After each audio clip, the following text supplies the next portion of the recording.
इस वीडियो में हम देखेंगे इंग्लिश सेक्शन से वोकैबुलरी का पार्ट 4 और जानेंगे कुछ बहुत ही ज़्यादा इंपॉर्टेंट शब्दों के बारे में जो अक्सर एग्जाम में पूछे जाते हैं। तो चलिए स्टार्ट करते हैं आज की वीडियो।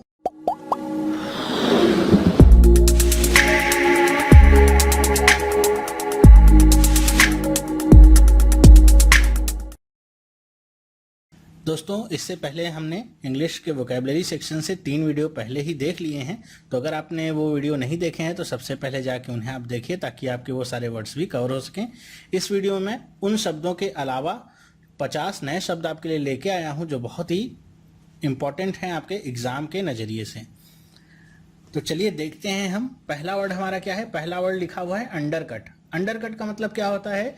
यहाँ पे इंग्लिश में लिखा हुआ है कि offer goods and services at a lower price. मतलब जब आप या कोई भी व्यक्ति अपने चीज़ों को या अपनी सर्विसेज को कब देता है? लोअर प्राइस पे देता है। लेकिन किससे लोअर प्राइस पे? अपने कंपटीटर से। जो भी उसका कंपटीटर होगा, कंपटीटर का मतलब जो भी उसका प्रतिद्वंदी होगा, उससे कम दाम पे जब वो अपनी वस्तुओं के अपनी सेवाओं को देता है तो इस चीज को, दाम को कम करने को क्या कहा जाता है? अंडरकट। हिंदी में भी लिखा हुआ है, इसका मतलब क्या? अंडरकट। आई होप आपको अंडरकट का मतलब समझ में आया होगा। देखा होगा आपने, बहुत बार ऐसा होता है कि लोग अपने कस्टमर्स बढ़ाने के लिए या दूसरे के कस्टमर्स को तोड़ने के लिए ऐसी रणनीति अपनाते हैं। कंपनियों, बड़ी बड़ी कंपनियों के लिए भी ये चीज़ें देखने को मिलती हैं कि जब वो सेम गुड्स या सर्विस देती हैं और अपने दाम को कम करती हैं, जिससे जो नए कस्टमर्स हैं वो उनकी तरफ अट्रैक्ट हो सकें। चलिए देखते हैं दूसरा वर्ड। दूसरा वर्ड देखिए, बहुत बार एग्जाम में पूछा जाता है, बहुत ही इंपॉर्टेंट वर्ड है, इम्पीड। क्या कहते हैं इसे? इम्पीड। इम्पीड का मतलब होता है डिले या प्रिवेंट। प्रिवेंट मतलब कि अगर आप किसी भी काम में डिले कर रहे हैं, मतलब या उस काम में अवरोध उत्पन्न करें, बाधा उत्पन्न कर रहे हैं, उस काम को होने से रोक रहे हैं, तो उसे क्या कहा जाता है? उसे कहा जाता है इम्पीड। ओके, तो आई होप आपको इम्पीड का मतलब समझ में आया होगा। जब हम किसी भी काम को डिले कर रहे हो, देरी कर रहे हो उसमें, या फिर उसमें अवरोध उत्पन्न कर रहे हो, किसी भी तरह का बाधा उत्पन्न कर रहे हो जिससे वो काम सही ढंग से या सही समय पे हो ना पाए, तो उसे कहा जाता है इम्पीड। ओके, चलिए देखते हैं नेक्स्ट वर्ड क्या है। नेक्स्ट वर्ड है आपका बहुत ही इंपॉर्टेंट, वीसीएस। अब ये सारे वर्ड इतने इंपॉर्टेंट हैं कि ये आपके एग्जाम में पूछे ही जाते हैं। मतलब ऐसे नहीं कि एकदम पूछ लेगा कि आपसे वीसीएस का मतलब क्या होगा। आपसे इनके सिनोनिम्स पूछ सकते हैं, एंटोनिम्स पूछ सकते हैं। साथ ही साथ रीडिंग कॉम्प्रिहेंशन जो होता है आपका, उसमें 10 नंबर का जो आता है, उसमें पूरे पैराग्राफ में ऐसे वर्ड्स लिखे रहते हैं। तो अगर आपको इनके मतलब नहीं पता है तो आप पूरे लाइन का या पूरे पैराग्राफ का मतलब नहीं निकाल पाएंगे। तो वीसीएस का मतलब क्या होता है? Deliberately cruel. अब अगर आपने पिछला पार्ट देखा होगा तो मैंने उसमें कवर कराया था। डेलिबरेटली का मतलब क्या होता है? जब हम कोई भी काम जानबूझ कर करते हैं, ठीक है, मतलब जानते हुए, चाहे वो काम अच्छा हो चाहे बुरा, लेकिन वो हमारे संज्ञान में रहता है, तो उसके लिए यूज करते हैं वर्ड डेलिबरेटली।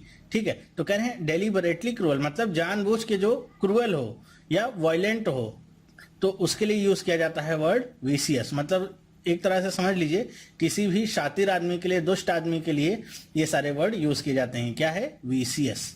ओके, नेक्स्ट देखिए। नेक्स्ट वर्ड है आपका रैंसैक। रैंसैक का मतलब क्या होता है कि जैसे यहाँ पे इंग्लिश में लिखा है गो हरीडली। हरीडली का मतलब क्या? मतलब बहुत ही तेजी के साथ। Through a place, stealing things and causing damage. मतलब क्या कि जब कोई किसी जगह पे जाए, वहां से चीजों को चुराए और क्या करे? डैमेज को करे। तो ऐसे को क्या बोलेंगे हम? रैंसैक। रैंसैक को हिंदी में क्या कहते हैं? जैसे तोड़फोड़ करना, किसी को लूटना इत्यादि, ये सारा क्या होता है? रैंसैक। ओके, मतलब अगर कोई कहीं पे जाता है वहां पे और वहां से चीजें चुराता है, सिर्फ चीजें चुराता ही नहीं बल्कि वहां पे कुछ भी डैमेज भी उत्पन्न करता है, तो उसे क्या कहा जाएगा? रैंसैक। चलिए देखते हैं नेक्स्ट वर्ड। अब नेक्स्ट वर्ड आपका लिखा हुआ है, इसको कहते हैं एसिलेंट। एसिलेंट का मतलब क्या होता है?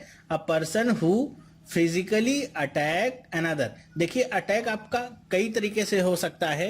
एक तो आपका होता है फिजिकल अटैक, मतलब जब आप सच में किसी के ऊपर अटैक करते हैं, उसे नुकसान पहुंचाते हैं फिजिकल तौर पे, ठीक है। दूसरा होता है आपका वर्बल अटैक भी हो सकता है, जब आप किसी को टच तो नहीं करते हैं बल्कि अपने बातों से, चाहे वो लिखी गई हो चाहे वो बोली गई हो, उनसे अटैक करें। तो एसिलेंट का मतलब क्या होगा कि जब कोई किसी के ऊपर फिजिकली अटैक करे, ठीक है, मतलब फिजिकल तौर पे उसके ऊपर अटैक करे तो उसे क्या कहा जाएगा, एसिलेंट। हिंदी में भी लिखा हुआ है, इसका मतलब क्या, आक्रमण करने वाला। ओके, क्या वर्ड लिखा हुआ है, विसिनिटी। बहुत ही इंपॉर्टेंट वर्ड है विसिनिटी, कई बार यूज होता है। अगर आप द हिंदू पढ़ते होंगे तो उसमें इस तरह के वर्ड बहुत बार यूज किए जाते हैं, रिपीट किए जाते हैं। विसिनिटी, विसिनिटी का मतलब अगर मैं हिंदी में आपको समझाऊं, होता है जैसे आपके आसपास का जो एरिया हो या आपका जो पड़ोस हो, उसे क्या कहा जाता है, विसिनिटी। इंग्लिश में लिखा हुआ है द एरिया नियर, मतलब जो आपके पास हो, और सराउंडिंग मतलब आपके चारों तरफ जो हो, उसे क्या कहा जाएगा, विसिनिटी।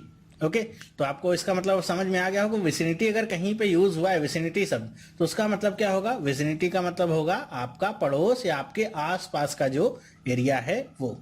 नेक्स्ट वर्ड है आपका ओवरचर। ओवरचर का मतलब क्या होता है, इंग्लिश में देखिए लिखा हुआ है an approach or proposal made to someone with a aim of opening negotiations proposal. मतलब क्या कि जब आप किसी को अप्रोच करें या आप किसी को ये प्रपोजल दें किसी भी नेगोशिएशन के लिए, हिंदी में कहें तो अगर आप किसी बात के लिए या किसी प्रोजेक्ट के लिए या किसी भी चीज के लिए किसी से संधि प्रस्ताव के बारे में चर्चा करें या संधि प्रस्ताव करें तो उसे क्या कहा जाएगा, ओवरचर। ओके, तो ओवरचर का मतलब आपको यहाँ पे समझ लेना है, काफी इंपॉर्टेंट वर्ड है और रेयर वर्ड भी है, बहुत कम लोगों को इसके बारे में पता होता है। और अगर ये आ जाता है, आपको इसकी मीनिंग अगर नहीं पता है तो आप शब्द गलत समझेंगे और उसका आंसर भी आप गलत करके आएंगे। ओके, तो कहीं भी अगर ओवरचर आपको लिखा मिलता है, इसका मतलब क्या होगा, वहां पे संधि प्रस्ताव के बारे में बात की जा रही है या किसी भी संधि प्रस्ताव के बारे में बात कही जा रही है। नेक्स्ट वर्ड है हमारा, इसे क्या पढ़ेंगे, इसे पढ़ेंगे प्लॉजिबल। Okay, plausible. प्लॉजिबल का मतलब क्या होगा कि सीम्स रीजनेबल और प्रोबेबल। ठीक है, तो इसका एक, इसके दो चार मतलब होते हैं, जिसका एक मतलब तो ये है जो इंग्लिश में लिखा हुआ, इसका मतलब हिंदी में जिसे कहेंगे मुमकिन, कि जो आपको क्या लगे, रीजनेबल लगे, मतलब जो आपको संभावित लगे कि हाँ ऐसी चीजें हो सकती हैं या ये काम हो सकता है, मुमकिन, उसके लिए भी ये यूज होता है। एक इसका और अर्थ होता है जिसका मतलब क्या होता है, प्रशंसनीय। अगर कोई भी चीज क्या है, प्रशंसनीय है, बहुत अच्छी है, प्रशंसा करने लायक है, तो उसके लिए भी हम प्लॉजिएबल शब्द का यूज करते हैं।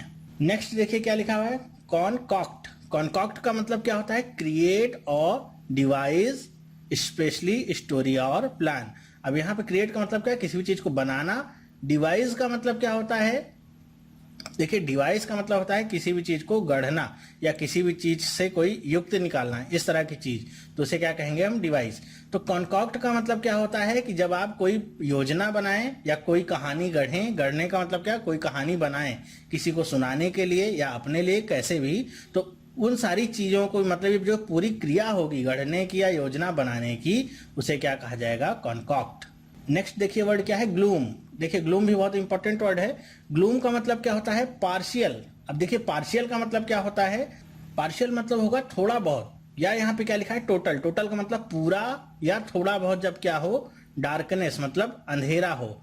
या इसका एक और मतलब क्या होगा कि अ स्टेट ऑफ डिप्रेशन और डिस्पोडेंसी। मतलब क्या कि जब आप निराशा युक्त हो, उदासी हो आपके अंदर, तो उसे भी क्या कहा जाएगा, ग्लूम।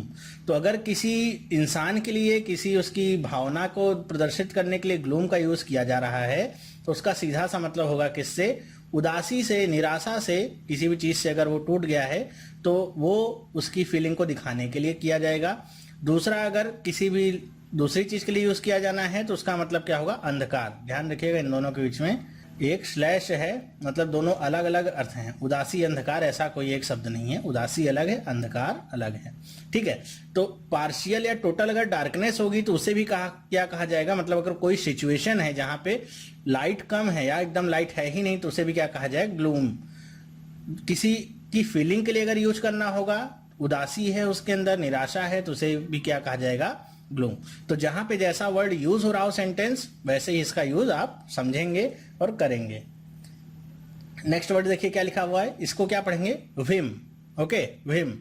तो whim का मतलब क्या होता है? अ सडन डिजायर और change of mind, specially one that is unusual और अनएक्सप्लेन्ड। देखिए कई बार आप लोगों के साथ भी ऐसा होता है कि जैसे मैं कहूँ कि आप कहीं मॉल वगैरह में घूमने जाएं, मतलब आपने घर से ही प्लान बनाया है घूमने का, कुछ भी खरीदने वरीदने का प्लान नहीं बनाया, लेकिन आप मॉल घूमने गए और वहाँ पे आपको कुछ अच्छी सी कोई ड्रेस मिल गई, ठीक है, आपको दिख गई ऐसे, तो क्या होगा कि आपने पहले से प्लान तो नहीं बनाया था बिल्कुल भी कुछ खर्च करने का, लेकिन आपको जब वहाँ पे अच्छी सी ड्रेस मिल गई तो क्या हुआ, आपने अचानक से ही उसे खरीद लिया, क्योंकि आपको क्या लगा कि नहीं बहुत अच्छी ड्रेस है, प्राइस भी इसका बहुत सही है, अगर ये मौका आप चूक गए तो हो सकता है बाद में आप पछताएं। तो क्या होगा, आपकी जो डिजायर थी उसमें क्या है, चेंज आया, वो भी चेंज ऐसा नहीं जो पहले से प्लान था, एकदम क्या हुआ, सडन चेंज आया। तो इसी जो फीलिंग होती है या यही जो पोजीशन होती है वो क्या कहा जाता है, whim। हिंदी में से क्या कहते हैं, सनक भी कहते हैं, ठीक है। सनक का मतलब आप सब लोग हिंदी में समझ ही गए होंगे, सनक किसे कहते हैं, जब कुछ भी निश्चित ना हो कि क्या होने वाला है आगे। ओके, तो whim का मतलब मेरे ख्याल से अब आप समझ गए होंगे। चलिए नेक्स्ट देखते हैं। अब देखिए ये वर्ड है, इससे कुछ एक वर्ड और बनता है, चलिए पहले इसके बारे में बता दूं। इसे क्या पढ़ेंगे हम, कमेमोरेट। कमेमोरेट का मतलब क्या होता है, जैसे अगर कोई महान व्यक्ति है, वो उसकी मृत्यु हो गई है, तो जब भी हम उसके स्मरण में, मतलब उसे याद करने के लिए कोई उत्सव मनाते हैं, कोई समारोह मनाते हैं, तो उसे क्या कहा जाता है, कमेमोरेट, ठीक है। तो ये जो समारोह मनाने की प्रक्रिया होती है इसे ही कहा जाता है कमेमोरेट। जैसे अगर मैं एग्जांपल दूं, जैसे हम लोग गांधी जयंती मनाते हैं, गांधी जयंती किस लिए मनाते हैं, ताकि हम गांधी जी को याद कर सकें, ठीक है। तो वो क्या होता है, एक तरह का कमेमोरेट होता है, उनके नाम पे बहुत सारे प्रोग्राम्स होते हैं कई जगह पे, तो सब क्या होता है, कमेमोरेट होता है, ठीक है। या इसे दूसरे शब्दों में कहें स्मरण करना या स्मरण कराना भी, ठीक है, दोनों चीजें हम कह सकते हैं। तो आई होप आपको ये समझ में आया होगा। नेक्स्ट वर्ड लिखा हुआ है हमारे सामने, क्या लिखा हुआ है, रेवलेशन। रेवलेशन का मतलब क्या होता है, एन इनलाइटनिंग और एस्टॉनिशिंग डिस्क्लोजर, ठीक है। रेवलेशन का मतलब क्या होगा, अगर हिंदी में देखिए कि आकाशवाणी, इनलाइटनिंग और एस्टॉनिशिंग डिस्क्लोजर, कि जब ऐसा प्रतीत हो, जो आकाशवाणी का मतलब आप समझते होंगे ना, वो रेडियो वाला नहीं, आकाशवाणी वो नहीं, मतलब कि जब ऐसा प्रतीत हो कि ऊपर से कोई आवाज आ रही है, मतलब भगवान के द्वारा कोई आवाज भेजी जा रही हो, या कुछ इस तरह की चीजें हो जो अद्भुत हो, आवाज आपको सुनाई दें, तो उसे क्या कहा जाएगा, रेवलेशन। ओके, आकाशवाणी, जैसे पुराने हम देखते थे हमारे महाभारत रामायण में बहुत सारी ऐसे बातें होती थी, जब क्या होती थी, आकाशवाणी, कौन किसको मारने वाला है, कौन जिंदा रहेगा, कौन मरने वाला है, ये सारी चीजें, ठीक है। तो वही उसके लिए टर्म यूज होता है, क्या, रेवलेशन। चलिए देखिए, रेवलेशन और रिवोल्यूशन को आप अलग अलग ही रखिएगा, सुनने में लगभग एक तरह का ही वर्ड लगता है। रेवोल्यूशन का मतलब क्या होता है, क्रांति, तो रेवलेशन मतलब होगा आकाशवाणी, रेवोल्यूशन मतलब क्या होगा, क्रांति, ठीक है। तो चलिए देखते हैं नेक्स्ट वर्ड क्या है, कॉन्ट्राबैंड। कॉन्ट्राबैंड भी बहुत बार पूछा जाता है वर्ड। कॉन्ट्राबैंड का मतलब क्या होता है, तस्करी। तस्करी मतलब आप समझते हैं ना, कि जब गुड्स को इंपोर्ट या एक्सपोर्ट, इंपोर्ट मतलब क्या, इंपोर्ट मतलब जब हम बाहर से कोई चीज मंगाएं तो उसे क्या कहा जाएगा, इंपोर्ट। एक्सपोर्ट का मतलब क्या, जब हम किसी चीज को बाहर भेजें। अब बाहर कहां से, अगर सिटी की बात करें तो अपनी सिटी से बाहर या अंदर, स्टेट की बात करें तो स्टेट से बाहर या अंदर, कंट्री की बात करें तो अपने देश की सीमा से बाहर या अंदर, दोनों ही सेंस में इस इंपोर्ट और एक्सपोर्ट लगेगा। जब हमारे पास कोई चीज आएगी तो वो इंपोर्ट होगा, जब हमसे जाएगी बाहर तो क्या होगा, एक्सपोर्ट। तो अगर किसी भी तरह का इंपोर्ट और एक्सपोर्ट का काम होता है और वो कैसा होता है, इल्लीगली, मतलब ऐसे नहीं कि आप सब्जी, आलू, टमाटर ये सब बेच रहे हैं, बाहर भेज रहे हैं, तो आप क्या हो जाएगा, कॉन्ट्राबैंड। ये नहीं है, इल्लीगल चीज़ों या इल्लीगल वस्तुओं जिनको सरकार ने बैन कर रखा है, उन चीज़ों की आप तस्करी करते हैं, इंपोर्ट एक्सपोर्ट करते हैं, तो क्या कहा जाता है, उसे कॉन्ट्राबैंड। ओके, जैसे मादक पदार्थों की एक्सपोर्ट इंपोर्ट होता है, जो हमारे फायर आर्म्स होते हैं उनका एक्सपोर्ट इंपोर्ट होता है इल्लीगल, तो ये सारी चीज़ें इसमें आती हैं। चलिए नेक्स्ट देखें। नेक्स्ट वर्ड है आपका किंग पिन। किंग पिन का मतलब क्या होता है, देखिए ये वर्ड मैंने लिया था हिंदू के एडिटोरियल से। किंग पिन का मतलब क्या होता है, a main or large bold in a central position. अगर हिंदी में कहा जाए इसे तो क्या, मुख्य स्तंभ। लेकिन कई बार इसका यूज किसके लिए होता है, सरगना। सरगना मतलब आप समझते हैं, जैसे अगर कोई ग्रुप है, ठीक है, आपका कोई ग्रुप है, उसका जो क्या हो, मुखिया हो, उसे क्या कहा जाएगा, सरगना। अब ये ग्रुप कैसा हो सकता है, ये अच्छा भी हो सकता है और बुरा भी हो सकता है। मतलब ग्रुप आपका एक होता है कंस्ट्रक्टिव ग्रुप भी हो सकता है जो समाज की भलाई के लिए काम कर रहा हो। दूसरा ग्रुप आपका कैसा हो सकता है, डिस्ट्रक्टिव भी हो सकता है जो समाज में बुराई फैलाने के लिए काम कर रहा हो। तो जो भी उनका मुखिया होगा उसको हम क्या कहेंगे, किंग पिन। चलिए नेक्स्ट देखते हैं, पैरोल। पैरोल का मतलब क्या होता है, आपने बहुत बार सुना होगा ये वर्ड कि the release of prisoner. Prisoner मतलब क्या, कैदी, ठीक है। टेम्पररली, टेम्पररली का मतलब क्या, अस्थायी तौर पे, मतलब हमेशा के लिए नहीं, कुछ दिन के लिए, कुछ समय के लिए। Before completion of sentence. अब यहाँ पे सेंटेंस का मतलब क्या है, यहाँ पे सेंटेंस का मतलब वाक्य नहीं है, ठीक है। यहाँ पे सेंटेंस का मतलब वाक्य नहीं है। सेंटेंस का मतलब यहाँ पे क्या होगा, सजा। मतलब जो भी उस प्रिजनर को सजा मिली है वो सजा पूरी होने से पहले जब उसे कुछ दिन के लिए बाहर छोड़ा जाता है तो वही क्या कहलाता है, पैरोल। जैसे अभी देखा होगा आपने, कुछ दिन पहले संजय दत्त छूटे थे, उनको भी क्या हुई थी, सजा हुई थी 2-3 साल की, मुझे याद नहीं है, लेकिन वो क्या छूटे थे, पैरोल पे छूटे थे, बाहर आए थे। तो वही क्या होगा, उनका पैरोल। मतलब उनकी सजा खत्म नहीं हुई थी, सजा खत्म होने से पहले ही उन्हें क्या मिल गई थी, जमानत, पैरोल, ठीक है। इसे हिंदी में क्या कहेंगे, कारावाकाश। कारावाकाश का मतलब कि जो भी सजा उनकी चल रही हो तो चली रही है, लेकिन उस पर थोड़ा सा अवकाश जो मिला हुआ है, और इसे पैरोल पर छोड़ना भी कह सकते हैं। पैरोल का अगर शुद्ध हिंदी में मतलब समझें अगर, तो पैरोल का मतलब क्या होता है, एक तरह का अनुबंध होता है कि आपको भेजा जा रहा है, मतलब जेल से बाहर भेजा जा रहा है, लेकिन आप भागेंगे नहीं। मतलब ऐसा नहीं है कि आपको जेल से छोड़ा जाए और आप फिर वापस आए ही नहीं, मिले ही नहीं।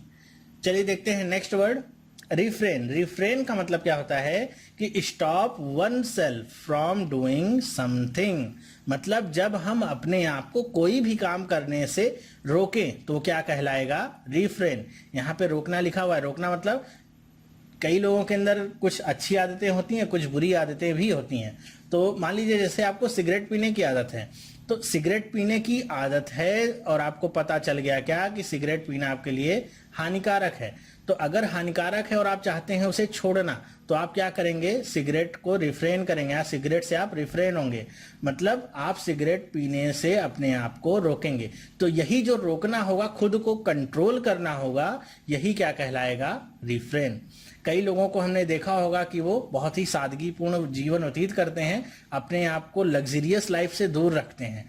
तो वो जो उनका सेल्फ कंट्रोल है, मतलब इन सारी चीजों में नहीं पड़ना है, वो क्या कहलाएगा, रिफ्रेन। ओके, मतलब जब भी हम किसी चीज से अपने आप को रोकें कि ये चीज हमको नहीं करनी है आज के बाद, तो वो क्या कहलाएगा, रिफ्रेन।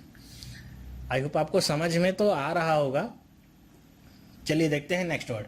ये आपका वर्ड लिखा हुआ है, क्या इसे पढ़ेंगे हम, रेटरिक। रेटरिक, ध्यान रखिएगा एच यहाँ पे साइलेंट है, रेटरिक इसे पढ़ेंगे। ओके, तो कंफ्यूज मत होइएगा, यहाँ पे ये जो एच लिखा हुआ है ये साइलेंट है, आप आर से सीधे ई पे जाएंगे और पढ़ेंगे इसे रेटरिक।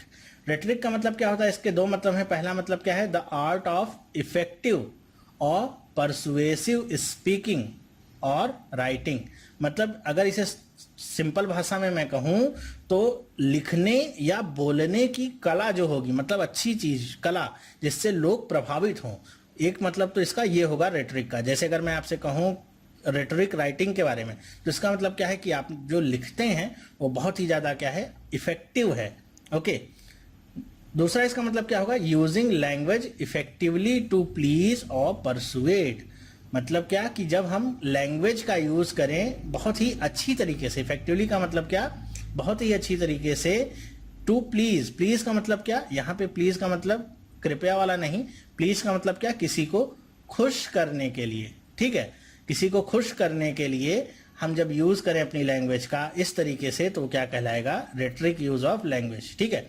हिंदी में क्या कहेंगे इसे, वाक्य पटुता या अलंकारिक। अलंकारिक का मतलब समझते हैं, अलंकार का मतलब क्या, एक सिंपल चीज होती है, एक क्या होती है, अलंकारिक होती है। अलंकारिक का मतलब क्या, जब हम उसमें कुछ और एक्स्ट्रा ऐड कर दें ताकि वो पहले से और अधिक सुंदर लगे, ठीक है। तो उसी तरह का अगर हम लैंग्वेज के साथ यूज करें तो क्या कहलाएगा, रेटरिक। चलिए नेक्स्ट वर्ड देखते हैं क्या लिखा हुआ है। अब इस वर्ड के लिए भी क्या है, यहाँ पे ई साइलेंट है, तो इसे यूलॉजी नहीं पढ़िएगा, इसे क्या पढ़ेंगे हम, ई को छोड़ दीजिए कि ई यहाँ पे लिखा भी हुआ है, इसे सिर्फ यहीं से पढ़ेंगे क्या, यूलॉजी। ठीक है, यूलॉजी का मतलब क्या होता है, यहाँ पे लिखा हुआ है a speech or piece of writings that praise. Praise का मतलब क्या होता है, प्रेज समवन, प्रेज का मतलब किसी भी का भी गुणगान करना, ध्यान रखिएगा, प्रेज का मतलब क्या, गुणगान करना। दैट प्रेजेस समवन और something highly typically who has just died. मतलब क्या कि हिंदी में से समझ लीजिए क्या, प्रशंसा भाषण।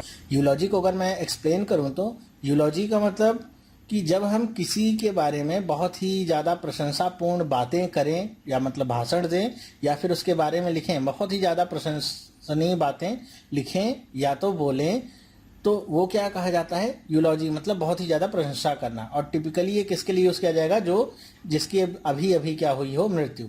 आपने देखा होगा कि अगर किसी की मृत्यु होती है तो हम क्या करते हैं, उसकी जो अच्छी बातें होती हैं वही याद करते हैं और इन्हीं बातों के बारे में बातें की जाती हैं। आपने अक्सर ऐसा देखा होगा। ठीक है, तो वही क्या कहलाता है, यूलॉजी।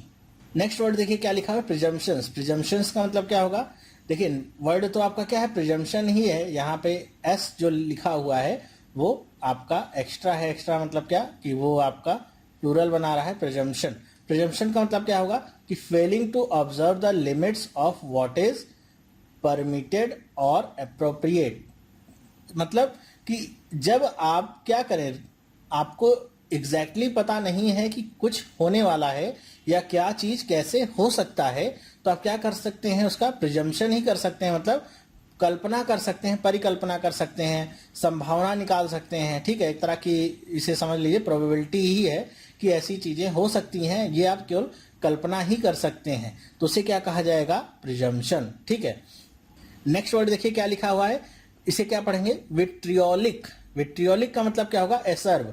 एसर्व का खुद में मतलब क्या होता है, एसर्व से आपने एक वर्ड सुना होगा बहुत ही ज्यादा, बस इसी बी में क्या लगा दें हम, आगे आई सी लगा दें तो क्या बन जाएगा, एसर्बिक। एसर्बिक का मतलब क्या होता है, एसर्बिक मतलब होता है बहुत ही ज्यादा तीक्ष्ण, बहुत ही ज्यादा कटु।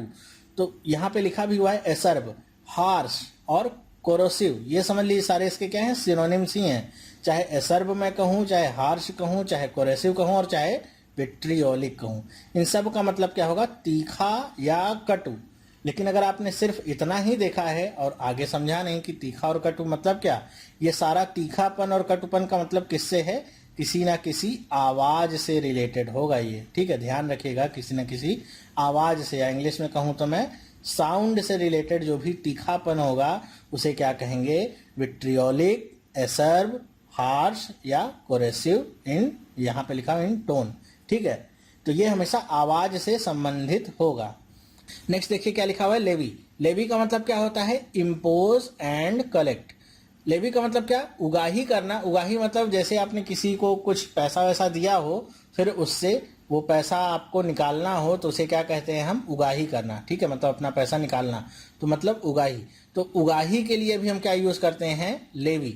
साथ ही साथ लेवी का मतलब क्या होता है, आरोपित राशि। आरोपित राशि का मतलब क्या है कि जैसे आपके ऊपर कोई एक्स्ट्रा टैक्स वगैरह लगा दिया जाए तो वो क्या होगा, उसे क्या कहेंगे कि आपके ऊपर टैक्स क्या किया गया है, लेवी किया गया है। लेवी मतलब आपके ऊपर अब ये टैक्स एक्स्ट्रा में लगेगा। तो लेवी का मतलब किसी भी चीज को आरोपित करना, मतलब कोई भी पैसे से रिलेटेड चीज या पैसे की उगाही करना, उसे हम क्या कहेंगे, लेवी। और लेवी आपका फाइनेंशियल टर्म में बहुत ही ज्यादा टर्म यूज किया जाता है। कोई भी आपका फाइनेंशियल टर्म होगा जिसमें कोई भी टैक्स लगाने की बात होगी, किसी भी एक्स्ट्रा एक्सपेंडिचर की बात होगी, तो उसके लिए क्या यूज किया जाएगा, लेवी, कि आपके ऊपर ये टैक्स नया लेवी किया गया है या बैंक ने ये चीजें नई लेवी की हैं।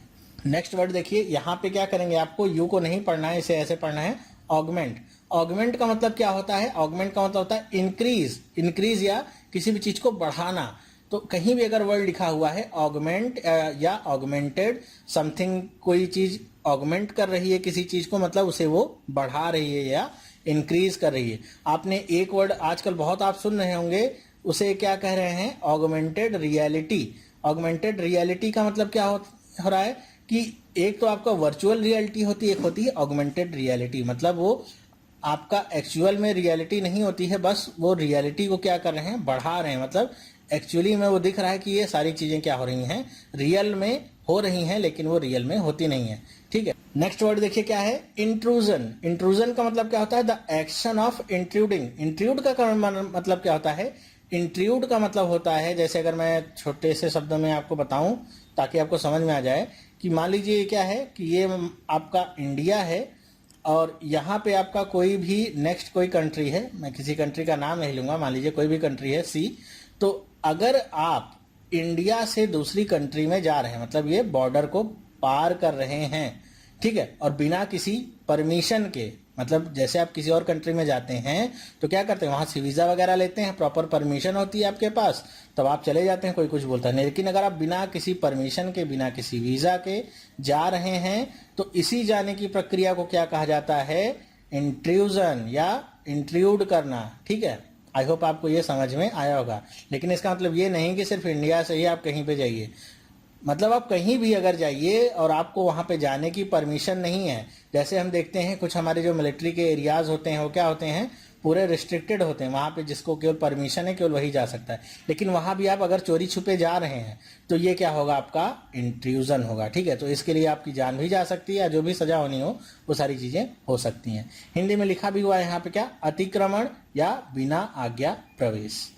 नेक्स्ट वर्ड देखिए क्या लिखा हुआ है, कंटेम्परेरी। कंटेम्परेरी का मतलब क्या होता है, लिविंग और occurring at the same time. Hindi में जिसे हम क्या कहते हैं, समकालीन।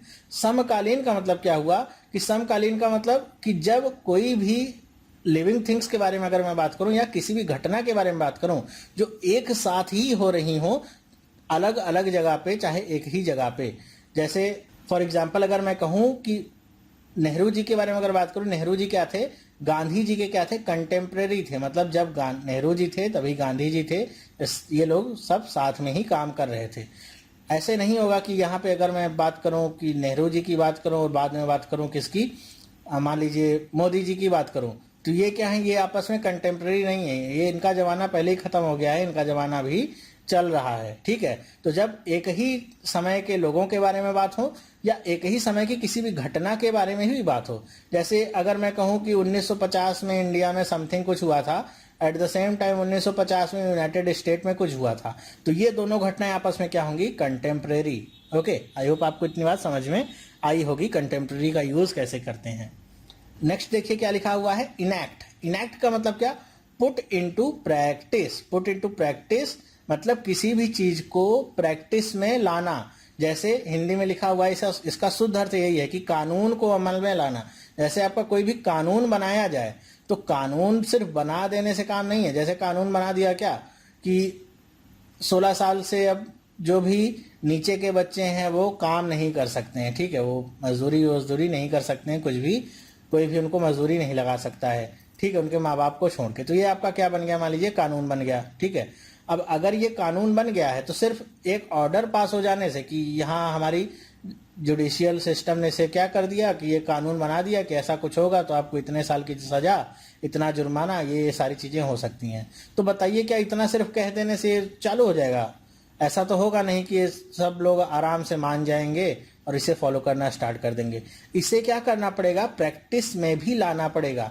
तो प्रैक्टिस में लाने की जो हमारी बॉडी होगी जिसे प्रैक्टिस में लाएगी, जैसे हम कह सकते हैं मान लीजिए हमारी पुलिस भी हमारी एक बॉडी है जिसे प्रैक्टिस में लाएगी कि अगर ऐसा नहीं होगा तो पुलिस का ही काम होगा इन सारी चीजों को फाइंड करना और कोर्ट के सामने पेश करना। तो इसी चीज को क्या कहा जाएगा, कानून को अमल में लाना। मतलब सिर्फ कानून बनाना नहीं बल्कि उसको अमल में लाना है, उसे क्या कहेंगे हम, इनैक्ट करना, ठीक है। नेक्स्ट वर्ड देखिए, इसे हम पढ़ेंगे क्या, ये सबसे ज्यादा इंपॉर्टेंट है। ये आपका ई लिखा है, ये सी एच लिखा है। सी एच को जनरली हम क्या पढ़ते हैं, का से पढ़ते हैं। तो अगर इसे हम पढ़ना चाहेंगे तो एक्लॉन भी पढ़ सकते हैं, लेकिन यहाँ पे जो सी एच लिखा हुआ है इसे हम का नहीं बल्कि शा पढ़ेंगे। तो क्या हो जाएगा ये वर्ड, एशलॉन। एशलॉन का मतलब क्या होगा, a level of rank in an organisation, ठीक है। दूसरा क्या, अ प्रोफेशन और सोसाइटी। यहाँ पे देखिए कोई भी अगर आपका कोई विभाग है तो उसके लिए टर्म यूज क्या होता है, एशलॉन, या कोई भी उपाधि स्तर है। उपाधि स्तर का मतलब कोई भी आपकी ऑर्गेनाइजेशन में जो भी रैंक है उसके लिए भी क्या वर्ड यूज किया जाता है, एशलॉन, ठीक है। नेक्स्ट वर्ड देखिए लिखा हुआ है क्या, इम्ब्रेस। इम्ब्रेस का मतलब क्या होता है, किसी को गले लगाना। शुद्ध हिंदी में यही कह सकते हैं, किसी को गले लगाना। मतलब बहुत प्यार से अगर आप किसी को गले लगाते हैं तो उसे क्या कहा जाता है कि इम्ब्रेस करना, ठीक है। यहाँ पे इंग्लिश में लिखा हुआ है hold someone closely in one's arms, sign of affection, और यहाँ पे लिखा हुआ है हग, मतलब किसी को गले लगाना, यही क्या होगा, इम्ब्रेस करना। तो इम्ब्रेस करना मतलब किसी भी व्यक्ति के लिए भी हो सकता है कि आप किसी को गले लगाएं, कई बार ये परिस्थितियों के लिए भी होता है, जो भी हमारी सिचुएशंस होती हैं उनके लिए भी होता है इम्ब्रेस करना। जैसे कुछ लोग होते हैं एग्ज़ाम देते रहते हैं, उनका सिलेक्शन नहीं होता है, वो बहुत ही ज़्यादा दुखी हो जाते हैं, तो वो जो भी उनका सिचुएशन है उसे क्या कर लेते हैं, इम्ब्रेस कर लेते हैं, उसे स्वीकार कर लेते हैं, उसे गले लगा लेते हैं, मतलब कि परेशान होने की जरूरत नहीं है, जब होना होगा सिलेक्शन तो हो ही जाएगा। ठीक है, नेक्स्ट वर्ड देखिए क्या लिखा हुआ है, अंडरमाइन। अंडरमाइन का मतलब क्या होगा, यहाँ पे लिखा हुआ डिग और एक्सकवेट। एक्सकवेट का मतलब क्या होता है, एक्सकवेट का मतलब होता है किसी भी चीज को खोखला करना। ठीक है, खोखला करना या खोदना। बीनीथ, बीनीथ का मतलब नीचे। A building so as to make it collapse. ठीक है, मतलब किसी भी बिल्डिंग को गिराने के लिए। कोलैप्स का मतलब क्या, नष्ट करना। ठीक है, कोलैप्स मतलब क्या, नष्ट करना। तो किसी भी चीज को नष्ट करने के लिए बिल्डिंग के नीचे जो सुरंग खोदी जाती है ताकि वो बिल्डिंग गिर सके, उसी को क्या कहा जाएगा, अंडरमाइन करना। इसे और अगर भाषा में मैं कहूँ तो क्या कह सकता हूँ, खोखला करना। किसी भी बिल्डिंग के लिए या जमीन में नीचे खोखला करना, उसके लिए भी ये वर्ड यूज किया जाता है। आई होप आपको ये समझ में आएगा। तो यहाँ पे आप देख रहे होंगे, मैं यहाँ पे सिर्फ आपको जो मेन वर्ड लिखा है वही नहीं बता रहा हूँ, साथ ही साथ यहाँ पे जो इंग्लिश की मीनिंग लिखी हुई है उसमें भी जो वर्ड आ रहे हैं उन्हें भी मैं साथ साथ में ही बताता चल रहा हूँ। तो अगर आप इसे मोटे तौर पे देखें तो सिर्फ आपके 50 वर्ड्स ही नहीं बल्कि उससे ज़्यादा वर्ड्स भी आपके कवर हो रहे हैं। नेक्स्ट देखिए वर्ड लिखा हुआ है क्या, डिसडेन। डिसडेन क्या मतलब होता है, डिसडेन का मतलब आप समझ सकते हैं consider to be unworthy. Unworthy का मतलब, अनवर्थी में से यहाँ पे अन में हटा दूं, वर्थी का मतलब क्या होगा, वर्थी का मतलब क्या होता है, जब हम कोई भी चीज हमारे लिए क्या हो, बहुत ही ज्यादा मूल्यवान हो, तो उसे हम क्या कहते हैं, वर्थी। या जिसकी कोई क्या हो, वैल्यू हो, तो उसे क्या कहते हैं हम, वर्थी। तो कंसीडर टू बी अनवर्थी मतलब अमूल्यवान या जिसकी कोई वैल्यू ना हो, ऑफ वंस कंसिडरेशन, जिसे आप क्या समझते हो कि ये आपके लिए इंपॉर्टेंट नहीं है, तो उसके लिए वर्ड क्या यूज किया जाता है, डिसडेन, जिसका आप क्या कर देते हैं, तिरस्कार। तिरस्कार का मतलब क्या, उसे आप छोड़ देते हैं, मतलब समझते हैं कि आपके लिए इंपॉर्टेंट नहीं है, तो यहाँ पे आपको टाइम वेस्ट नहीं करना है। वो कोई व्यक्ति भी हो सकता है, कोई कंडीशन भी हो सकती है, कोई आपका सब्जेक्ट भी हो सकता है, और कोई आपका टॉपिक भी हो सकता है। नेक्स्ट देखिए क्या लिखा हुआ है, सेंसर। सेंसर ये आपका वो सेंसर बोर्ड वाला सेंसर नहीं है, उससे अलग मीनिंग है। वो जो सेंसर बोर्ड वाला आपका सेंसर होता है उसमें बीच में ओ होता है। ठीक है, ये क्या है, सेंसर। इसका मतलब क्या है, एक्सप्रेस सीवियर डिसअप्रूवल ऑफ। ठीक है, एक्सप्रेशन ऑफ फॉर्मल डिसअप्रूवल, दोनों के मीनिंग्स आपको लिखे हुए हैं, ये दो मीनिंग्स हैं कि जब हम किसी भी चीज के बारे में क्या करें, डिसअप्रूवल दें। डिसअप्रूवल भी कैसा, बहुत ही खराब टाइप का डिसअप्रूवल, मतलब मना कर दे, निंदा करना कि एकदम वो चीज क्या है, बेकार है, तो उसे क्या कहा जाएगा, सेंसर। और इसी से एक वर्ड और बनता है, मुझे याद आ रहा है, मतलब ये तो आपकी क्रिया है, समझ लीजिए क्या है, आपका वर्ब है, निंदा करना। ठीक है, इसी से एक वर्ड बनेगा जो कि नाउन होगा, क्या होगा, सेंसूरियस। सेंसूरियस का मतलब क्या होगा कि जो ऐसा व्यक्ति हो, मतलब आप कुछ लोगों को ऐसे देखते होंगे ना कि आपने जैसे बहुत ज्यादा मेहनत की हो, बहुत ज्यादा सब कुछ पढ़ा हो, और वो आपसे क्वेश्चन आके पूछने लगे और आपने 100 में से 99 क्वेश्चन के सही जवाब दे दिए हो और एक क्वेश्चन का गलत जवाब दे दिया, बस उनको मौका मिल गया और क्या करने लगे, आपकी निंदा करने लगे, क्या पढ़ा है, क्या लिखा है, कुछ नहीं पढ़ रहे हो, पैसा बर्बाद करो, माँ बाप की मेहनत बर्बाद करो, ये सारी चीजें। तो ऐसे पर्सन क्या होते हैं, सेंसूरियस। वो आपकी 99% जो आपने बताया है उसे नहीं देखेंगे, जो 1% आपने छोड़ दिया है बस उसी को पकड़ के आपकी निंदा करने लगेंगे। मतलब वो हर चीज में क्या ढूंढेंगे, बुराई। वो भी इसी से बना हुआ है, सेंसूरियस। तो कहीं भी सेंसूरियस आए लिखा हुआ है, सेंसर आए तो उसका मतलब क्या होगा, निंदा करना। सेंसूरियस रहे तो उसका मतलब क्या, निंदा करने वाला व्यक्ति। नेक्स्ट देखिए क्या है, प्रोफाउंड। प्रोफाउंड का मतलब क्या होता है, यहाँ पे लिखा हुआ वेरी ग्रेट और इंटेंस। ठीक है, मतलब कोई भी चीज अगर बहुत ही ज्यादा गंभीर हो, परम हो। परम का मतलब क्या कि परम यहाँ पे वर्ड लिखा हुआ है, इसका मतलब क्या, जब भी हम किसी के बारे में, अगर उसके ज्ञान के बारे में बात करें कि कोई भी व्यक्ति हो बहुत ही ज्यादा क्या है, ज्ञानी है, बहुत ही ज्यादा उसके पास नॉलेज है, नॉलेजफुल पर्सन है, तो उसके लिए भी हम क्या यूज करते हैं, वर्ड प्रोफाउंड। और उसी के लिए यूज करते हैं परम। परम मतलब परम ज्ञानी। तो अगर हम कहेंगे कि he is very profound of something, या कोई भी टॉपिक लें, कोई भी सब्जेक्ट लें, इसका मतलब क्या, उसे उस टॉपिक, उस सब्जेक्ट या पूरे भी सब्जेक्ट के बारे में बहुत ही ज्यादा क्या है, नॉलेज है। नेक्स्ट वर्ड देखिए क्या लिखा हुआ है, इसे क्या पढ़ेंगे, इसे पढ़ेंगे एग्जैजरेट। Okay, exaggerate. एग्जैजरेट का मतलब क्या होता है, represent something as being larger, greater. Hindi में इसे अगर मैं शुद्ध हिंदी में कहूं तो बहुत सारे लोग हो सकता है वर्ड समझ जाएं, इसे कहेंगे फेंकना। आप देखते होंगे आपके कई सारे दोस्त होते होंगे जो अगर एग्जाम दे के आते होंगे, 100 नंबर का एग्जाम है मान लीजिए एसबीआई प्री का, और उन्होंने किया कितना होगा, उन्होंने किया होगा 40 नंबर, लेकिन आपसे जब मिलेंगे तो कहेंगे मैंने तो 90 नंबर का क्वेश्चन किया हुआ है, मतलब, और वो भी पूरी एक्यूरेसी के साथ 100%। मतलब आपका अगर एग्जाम होगा उनके बाद तो आप पहले से ही टेंशन में आ जाएंगे, अच्छा इतना परसेंट उसने करके अब मेरा क्या होगा, ठीक है। या आपका पहले एग्जाम हो गया होगा तो पहले से ही आप हार मान के बैठ जाएंगे, अब तो मेरा होने ही वाला नहीं है। 90% लोग ऐसे ही कर ले रहे हैं, मेरा तो केवल 60 नंबर ही मैं कर पाया हूँ, वो भी 90% एक्यूरेसी के साथ। तो ये जो पर्सन्स होते हैं जो हर एक चीज को बहुत ही ज्यादा बढ़ा चढ़ा के कहते हैं, बहुत ही ज्यादा फेंकते हैं, उनके लिए ये वर्ड यूज करता है एग्जैजरेट। मतलब अगर कोई आपसे इस तरह की बातें फेंक रहा है तो उसी फेंकने के लिए क्या यूज करेंगे हम, वर्ड एग्जैजरेट। नेक्स्ट वर्ड देखिए क्या है, सिनिकल। सिनिकल एक बहुत ही इंपॉर्टेंट वर्ड है, बहुत ही अलग सेंस में यूज किया जाता है। इसका मतलब क्या है, believing that people are motivated by self interest. अगर इसकी मीनिंग आपको नहीं समझ में आई तो मैं बता दूं, ये उन लोगों के लिए यूज होता है जो बहुत ही ज्यादा क्या होते हैं, स्वार्थी होते हैं। मतलब क्या, वो मानवद्वेषी। मानवद्वेषी का मतलब क्या, कि वो जो उनका काम है उसे पूरा करने के लिए वो कोई भी रूल रेगुलेशन ये सब मानने के लिए तैयार नहीं होते हैं। उन्हें सिर्फ और सिर्फ कौन दिखता है, सिर्फ और सिर्फ वो खुद ही दिखते हैं, और उनका काम दिखता है कैसे वो उस काम को पूरा करेंगे। तो ऐसे लोगों के लिए वर्ड यूज क्या होता है, सिनिकल।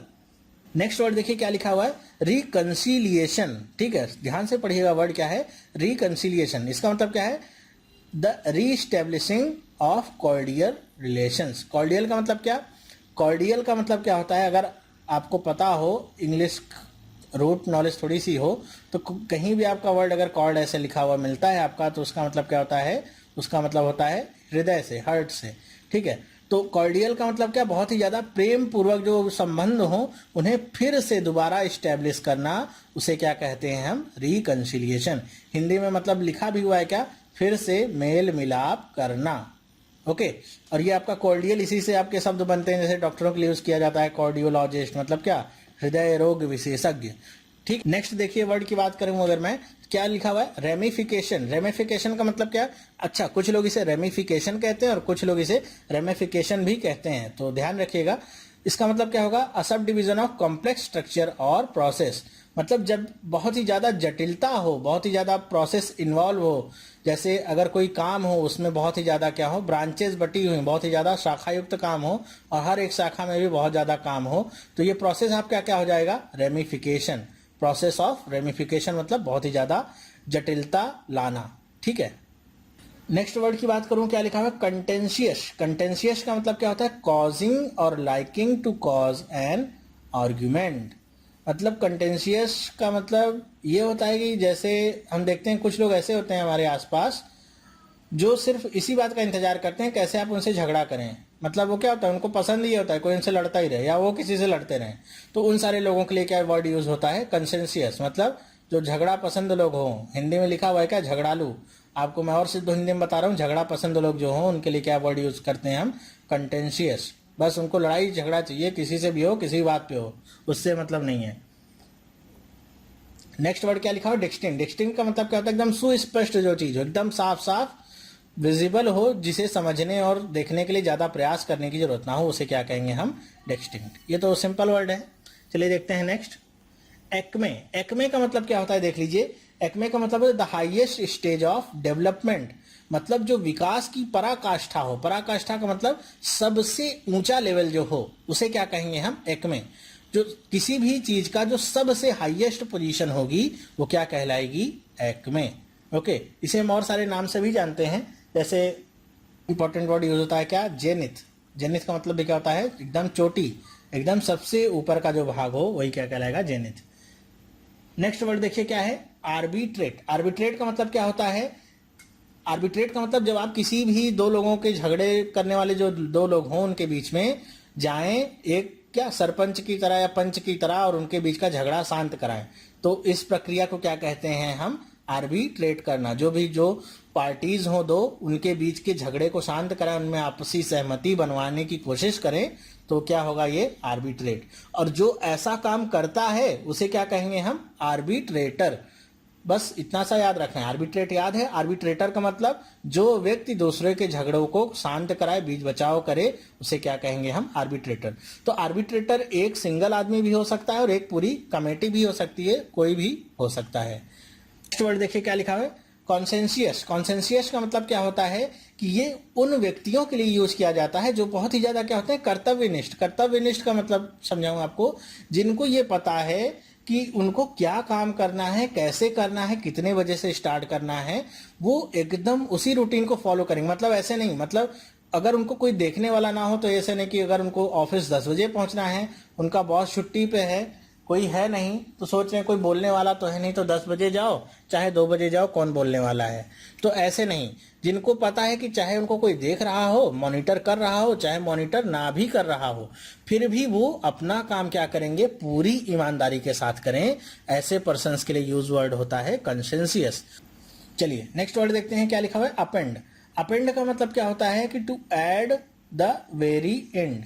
हिंदी में क्या लिखा हुआ है? संलग्न करना। संलग्न मतलब आप समझ ही गए होंगे कि जैसे मान लीजिए आपके पास कोई भी रिपोर्ट है, या कोई भी मान लीजिए सर्वे रिपोर्ट है, और सर्वे रिपोर्ट के सबसे आखिरी में आपने क्या, यहाँ पे तो आपने ये रिपोर्ट बनाई है, ठीक है, और सबसे आखिरी में आपने क्या अटैच कर दिया? उससे रिलेटेड जो भी डेटा है जिसके आधार पे आपने ये रिपोर्ट बनाई है, तो ये जो आपने पीछे डेटा अटैच किया है इस रिपोर्ट के, यही क्या कहलाएगा? अपेंड। ओके, नेक्स्ट देखिए क्या लिखा हुआ है? डेक्री। डेक्री का मतलब क्या होता है कि an official order that has force of law. मतलब हिंदी में समझे तो एक न्यायिक निर्णय। न्यायिक निर्णय जैसे अभी मैंने आपको पीछे बताया था कानून के बारे में कि कैसे उसे लागू करना है, तो वही जो कानून होगा वो क्या कहलाएगा? डेक्री कहलाएगा, ठीक है। और उसे लागू करने को क्या कहेंगे? इनैक्ट करना। ओके, अब आपको शायद अब समझ में आया होगा दोनों के बीच का लिंक क्या है, ठीक है। जब हम कोई ऑफिशियल ऑर्डर दें कि अच्छा ऐसा ऐसा करना है कि कल से आपको सड़क के दाहिने तरफ से चलना है, तो ये क्या हो गया? एक ऑफिशियल ऑर्डर हो गया। फिर ये क्या कहलाएगा? डिक्री। और इसे लागू करवाना क्या होगा? उसको इनैक्ट कराना, ठीक है। इसे लागू कराने को क्या कहेंगे? इनैक्ट कराना। नेक्स्ट देखिए डेलिकेसी। डेलिकेसी का मतलब क्या? डेलिकेट का मतलब क्या? जब कोई चीज बहुत ही ज्यादा क्या हो? नाजुक हो, बहुत ही जल्दी से टूट जाने वाली हो, खराब हो जाने, उसे क्या कहते हैं? डेलिकेट। उसी से वर्ड क्या बना हुआ? डेलिकेसी। जिस क्या है? The quality of being beautiful and delicate in appearance. मतलब क्या? अगर हिंदी में इसे मैं कहूं तो नजाकत। नजाकत का मतलब क्या कि जब आपको कोई भी चीज क्या मिले, क्वालिटी वाइज बहुत ही ज्यादा ब्यूटीफुल हो, बहुत ही ज्यादा डेलिकेट हो, दिखने में बहुत ज्यादा अच्छी हो, तो उसे क्या कहेंगे? डेलिकेसी। या और शब्द इसे यूज करूं तो शिष्टाचार, मतलब जिसमें कोई भी कमी ना हो, हर चीज क्या हो? परफेक्ट हो। नेक्स्ट वर्ड देखिए क्या लिखा हुआ है? इंट्रीट। इंट्रीट का मतलब क्या है? आस्क फॉर और रिक्वेस्ट अर्नेस्टली। अर्नेस्टली का मतलब क्या होता है कि जब आप किसी से बहुत ही ज्यादा, हद से भी अधिक जाके रिक्वेस्ट करें, तो उसे क्या कहेंगे? अर्नेस्टली। और इस पूरे वर्ड को भी यही कहते हैं क्या, कि जब आप किसी से रिक्वेस्ट करें, रिक्वेस्ट मतलब एकदम हाथ पैर जोड़ के एकदम रिक्वेस्ट करें, तो उसे क्या कहेंगे? इंट्रीट करना। हिंदी में लिखा भी हुआ है क्या? अनुनय विनय करना। अनुनय विनय का मतलब ये होता है कि एकदम किसी भी तरह बस उसे मना लेने की कोशिश करना। नेक्स्ट वर्ड देखिए क्या लिखा हुआ है? इवेसिव। इवेसिव का मतलब क्या होता है? डिसऑनेस्ट। डिसऑनेस्ट या कपट पूर्ण, ठीक है। ये तो सिंपल है। इवेसिव का मतलब ही क्या होगा अगर किसी पर्सन के लिए यूज किया जाएगा? He is an evasive person. मतलब क्या कि वो क्या है? एक तरह का डिसऑनेस्ट पर्सन है, मतलब बेईमान आदमी है, कपटपूर्ण आदमी है, उसके लिए यूज किया जाएगा इवेसिव। नेक्स्ट वर्ड है फैसिल। फैसिल का मतलब क्या होगा? Arrived at without due care और एफर्ट, लैकिंग डेप्थ। मतलब क्या? सहज। जिस काम को करने में या कहीं भी आपको पहुंचने में जब कोई भी ज्यादा दिक्कत का सामना ना करना पड़े, किसी भी तरह की केयर आपको ना करनी पड़े, तो वो क्या हो जाएगा आपका? जो यहाँ पे वर्ड लिखा है फैसिल। ओके, आपको ये समझ में आया होगा। सिंपल वर्ड है इस तरह का। सहज हिंदी में याद रखिए, सहज का मतलब क्या होता है? जब आपको किसी भी तरह के एफर्ट करने की जरूरत नहीं है, कोई भी प्रयास करने की जरूरत नहीं, आपके लिए वो चीज क्या हो? बहुत ही ज्यादा आसान हो। नेक्स्ट वर्ड देखिए, बहुत ही इंपॉर्टेंट वर्ड है इनफॉलिएबल। इसका तो मैं आपको जानकारी के लिए बता दूं मैं कि वन वर्ड सब्स्टिट्यूशन की एक वीडियो मैं तैयार कर रहा हूं, ओके, आपके लिए वन वर्ड सब्स्टिट्यूशन में लेके आऊँगा, बहुत ही ज़्यादा इंपॉर्टेंट होगा आपके लिए और बहुत ही ज़्यादा पूछा जाता है एग्ज़ाम में, खास तौर पे जो हमारे पीओ वाले एग्ज़ाम्स होते हैं, ठीक है। पीओ वाले एग्जाम्स में वन वर्ड सब्स्टिट्यूशन डायरेक्टली बिल्कुल नहीं पूछा जाता है, कहीं भी नहीं पूछा जाएगा आपको, लेकिन एप्लीकेशन उसका जरूर रहेगा। रीडिंग कॉम्प्रिहेंशन में भी रहेगा, क्लोज टेस्ट में भी रहेगा, पैराजम्बल्स में भी रहेगा, सब में रहेगा। मतलब डायरेक्ट नहीं पूछेंगे आपसे वन वर्ड सब्स्टिट्यूशन, ऐसे वर्ड लिखा रहेगा इनफॉलिएबल। अब आपसे पूछेगा, इसमें आपको भरना रहेगा, अगर क्लोज टेस्ट में ये कहीं पे लिखा रहेगा, आपको इसका मतलब नहीं पता है अगर, तो नहीं भर पाएंगे। आपको क्या पता, आप यहाँ से ऐसे तुक्का भिड़ाएंगे, फॉल, फॉल का मतलब क्या, नीचे गिरना, तो इन लगा है तो मतलब नीचे नहीं गिरना, तो इस तरह से आप करेंगे तो आप गलत करके ही आएंगे। और अगर मैं एसएससी की बात करूं तो एसएससी में 5 नंबर के वन वर्ड सब्स्टिट्यूशन पक्के ही पूछे जाएंगे, कम से कम 5 नंबर के क्वेश्चंस तो आएंगे ही आएंगे। तो 5 नंबर के केवल वन वर्ड सब्स्टिट्यूशन ही आ जाते हैं, उसके अलावा भी एसएससी में 2 से 3 नंबर के और भी क्वेश्चन इसी वन वर्ड सब्स्टिट्यूशन से आपको मिल जाते हैं, तो बहुत इंपॉर्टेंट होते हैं वन वर्ड सब्स्टिट्यूशन। इसकी वीडियो मैं आपके लिए जल्द ही लेके आऊँगा। तो उसी का ये वर्ड है इनफॉलिएबल, का मतलब क्या, इनकेपेबल ऑफ फेलियर और अकर, मतलब ऐसे आदमी, ऐसे पर्सन के लिए जो कभी भी गलती ना करता हो, उसके लिए क्या वर्ड यूज़ करते हैं, इनफॉलिएबल। ओके, वैसे तो हम जानते होंगे हम में से कभी भी कोई गलती नहीं करता है, कोई अपनी गलती एक्सेप्ट करने को तैयार कहाँ होता है, सब कहते हैं मुझसे ये गलती नहीं हुई, किसी और से ही हुई है। तो we are all infallible. Okay, next word की बात करूँ तो क्या लिखा हुआ है, बिसीज्ड। बिसीज्ड का मतलब क्या होता है, सीज का मतलब क्या होता है, किसी भी चीज़ को घेरना या किसी भी चीज़ को का कांटेक्ट बाहर से खत्म कर देना। तो बिसीज का मतलब क्या होगा, सराउंड विथ आर्म्ड फोर्सेस। मतलब क्या, आर्म्ड फोर्सेस का मतलब जैसे हमारी armed forces in order to capture it or force its surrender, कि जब, जैसे अगर मैं फॉर एग्जांपल बात करूं कि मान लीजिए कहीं भी आतंकवादी घुसे हुए हो, ठीक है, किसी भी घर में आतंकवादी मान लीजिए घुसे हुए हैं, तो क्या करती है सेना, उस पूरे इलाके के लगभग 2 से 3 किलोमीटर के पूरे एरिया को क्या करती है, घेर लेती है। ओके, घेर लेती है इसलिए ताकि वो उससे एक तो बाहर ना जा सकें उस पूरे एरिया से, दूसरा उनका कांटेक्ट अब इससे बाहर खत्म हो जाता है, और फिर धीरे धीरे दबाव बना के उन्हें क्या करते हैं, सरेंडर के लिए मजबूर करते हैं। अगर सरेंडर नहीं करते हैं तो फिर आगे का अंजाम वो खुद ही भुगतते हैं। तो यही जो पूरा काम है घेरने का, इसी को क्या कहते हैं, बिसीज्ड। नेक्स्ट देखिए क्या लिखा हुआ है, इम्पोज्ड। इम्पोज का मतलब ये आपको पता होगा, किसी चीज को आरोपित करना, चाहे वो कोई कानून हो, चाहे वो कोई टैक्स हो, कोई भी चीज हो, कोई भी नियम कानून हो, अगर आपके ऊपर क्या किया जाए, इम्पोज किया जाए, उसका मतलब क्या, आरोपित किया जाएगा। और वो क्या होगा, लीगल होगा, इलीगल नहीं, लीगल। तो इस पार्ट में बस इतना ही। अब हम मिलेंगे नेक्स्ट पार्ट में। आपको ये कैसा लगा वीडियो मुझे कमेंट करके जरूर बताइएगा, क्या कमी रह गई है वो भी बताइएगा। साथ ही साथ अगर ये वीडियो आपको अच्छा लगा हो, या अगर आप इस चैनल पे पहली बार आए हो, तो आप इस चैनल को सब्सक्राइब कर सकते हैं। वीडियो अगर अच्छा लगा है तो आप अपने दोस्तों के साथ भी शेयर कर सकते हैं। ये सारे के सारे वर्ड जो मैंने लिए थे बहुत ही ज़्यादा इंपॉर्टेंट थे, बहुत ही बार पूछे गए हैं, रिपीटेड वर्ड हैं और आगे भी पूछे जाएंगे, इसीलिए सारे वर्ड मैं आपके लिए लेके आया और आपको एक्सप्लेन करके भी इसे बताया। देखिए, इन सारे वर्ड्स की पीडीएफ दे देना इम्पॉर्टेंट नहीं है। कई लोग मुझसे पूछते रहते हैं पीडीएफ दीजिए, पीडीएफ दीजिए। भाई, आप पीडीएफ का कलेक्शन करके करेंगे क्या? मैं जानता हूं कि बहुत सारे बच्चे होते हैं, इतनी पीडीएफ उनके पास पड़ी होती है, करंट अफेयर से लेके जीके से लेके हर चीज़। लेकिन सिर्फ कलेक्ट कर लेने से पढ़ाई नहीं होती है, आपको पढ़ना भी पड़ता है। और पढ़ने के लिए जब आप खुद से पीडीएफ पढ़ेंगे तो पीडीएफ आपसे बोलेगी नहीं हर एक वर्ड के लिए कि क्या इसमें कमी है या क्या कैसे पढ़ना है, वो फिर आप अपनी समझ से ही उसे पढ़ेंगे। ओके, लेकिन अगर मैं एक्सप्लेन कर रहा हूं आपको, साथ साथ में आप देख भी रहे हैं, सुन भी रहे हैं, तो एक तो पहला प्लस पॉइंट है कि जब आप किसी चीज को देखते हैं साथ ही साथ सुनते हैं तो आपको वो बहुत ही तेजी से याद होता है और बहुत दिन तक याद भी रहता है। ओके, आप जब भी चाहे इसे 2 से 4 बार आप देख लीजिए वीडियो, 2 से 4 बार अगर आप इस वीडियो को देख लीजिए, बाकी आपको फिर इसे देखने की जरूरत नहीं है, आपको सारे के सारे वर्ड वैसे ही याद हो जाएंगे। ओके, तो चलिए अब हम मिलेंगे नेक्स्ट पार्ट में, तब तक के लिए थैंक यू एंड बाय।